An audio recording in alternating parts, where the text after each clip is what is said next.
પહેલા પોલીસ સ્ટેશનના લોકઅપમાં રીલ બનાવી.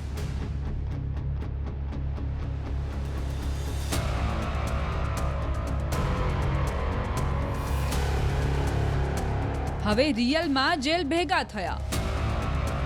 દાહોદના લીમખેડામાં પોલીસને પડકાર ફેંકતા આરોપીઓને ગણતરીની કલાકોમાં ઝડપી લેવાયા. બાડીબાર ગામમાં ઢોલ વગાડવા ગયેલા 3 યુવકોએ પોલીસ ચોકીને જ નિશાન બનાવી અને તેમાં ઘૂસીને ચોરી કરી. પોલીસ સ્ટેશનને પોતાની પ્રોપર્ટી સમજીને પોલીસને જાણે પડકાર ફેંકતા હોય તેમ લોકઅપમાં રીલ્સ બનાવી અને સોશિયલ મીડિયામાં વાયરલ કરી દીધી.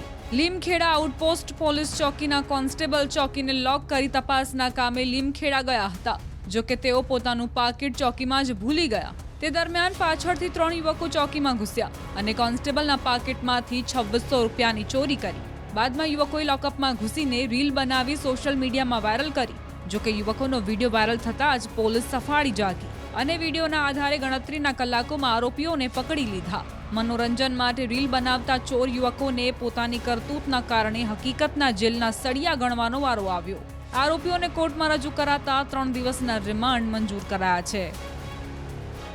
માંડીવા રૂપીમાં 3 જેટલા ઈસમોએ ગુનાહિત અપ્રવેશ કરી પોતાની 2 ઈસમોએ પોતાની રીલ બનાવી અને ટેબલના ડ્રોરમાં પડેલ ઇન્ચાર્જ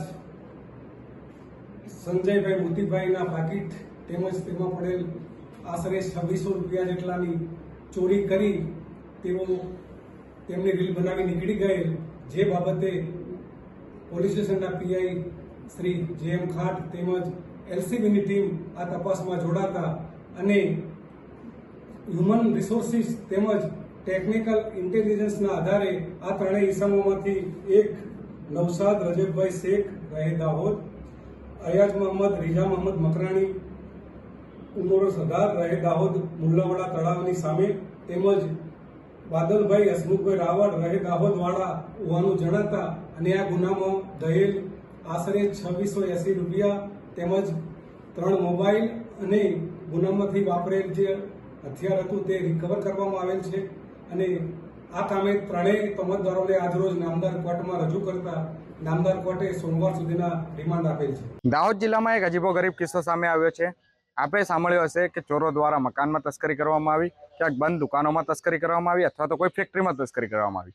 પરંતુ આપણે એવું સાંભળ્યું છે કે ચોરો દ્વારા પોલીસ સ્ટેશનમાં ચોરી કરવામાં આવી હોય. જી હા, આ વાત છે દાહોદ જિલ્લાની. દાહોદ જિલ્લાના લીમખેડા તાલુકામાં બાંડીબાર આઉટપોસ્ટ વિસ્તારમાં 3 તસ્કરોએ ચોરી કરી હતી. જો કે કહી શકાય કે અત્યારે અમે જે ઊભા છીએ ચાલોદ જે લીમખેડા તાલુકાનું બાંડીબાર છે ત્યાં બાંડીબાર આઉટપોસ્ટ વિસ્તારમાં ઊભા છીએ. 3 યુવકો દ્વારા જે બાંડીબાર આઉટપોસ્ટ વિસ્તારમાં એક રીલ બનાવવામાં આવી હતી. લોકઅપના અંદર જઈ અને લોકઅપની બહાર વિસ્તારમાં યુવાનો દ્વારા જે રીલ બનાવવામાં આવી હતી, જે રીલ તેઓએ સોશિયલ મીડિયા પર વાયરલ કરી હતી અને રીલ જે વાયરલ થતા એક જાગૃત નાગરિક દ્વારા જે doctor Rajdeepsinh Jhala Dahod police SP જેઓને જાણ કરવામાં આવી હતી. આપણે સાંભળ્યું હશે કે જે ચોરો છે તેઓએ પોલીસ સ્ટેશનમાં ચોરી તો કરી, પરંતુ આ ભેદ કઈ રીતે ઉકેલાય એની પણ એક ઇન્ટરેસ્ટિંગ કહાની છે. કારણ કે જે ચોરો છે તેઓએ પોતાની જ પગ પર કોહાડી મારી હોય અથવા તો કોહાડી પર કૂદીને પગ માર્યા હોય તેવા કિસ્સા અત્યારે દાહોદ જિલ્લામાં સાબિત થઈ રહ્યા છે. જે આ યુવાનો છે તેઓ અહીંયા એક પ્રસંગમાં ઢોલ વગાડવા માટે આવ્યા હતા. ઢોલ વગાડ્યા બાદ તેઓએ આ પોલીસ સ્ટેશનનો બંધ દરવાજો જોયો હતો અને બંધ દરવાજાનું તાળું તોડી અને અંદર પ્રવેશ કર્યો હતો. જો કે કહી શકાય કે અંદર પ્રવેશ કર્યા બાદ જે તેઓ દ્વારા એક કોન્સ્ટેબલના પાકીટમાંથી 2600 રૂપિયાની ચોરી કરી હતી.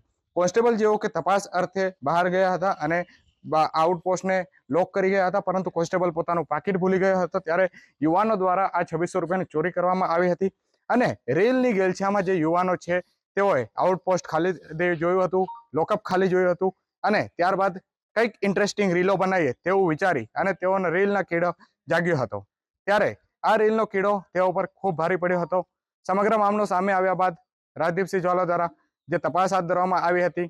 સમગ્ર તપાસ દરમિયાન જે યુવકો છે તે દાહોદ નગરના હતા અને સામાજિક પ્રસંગમાં ઢોલ વગાડવા આવ્યા હતા અને ત્યારબાદ જે આઉટપોસ્ટ ખાલી જોઈને ચોરી કરવાનો ઈરાદો કર્યો હતો, ચોરી કરી પણ લીધી હતી અને ત્યારબાદ ફરાર થવાના જગ્યાએ રીલ બનાવી હતી અને રીલ સોશિયલ મીડિયા પર વાયરલ પણ થઈ હતી.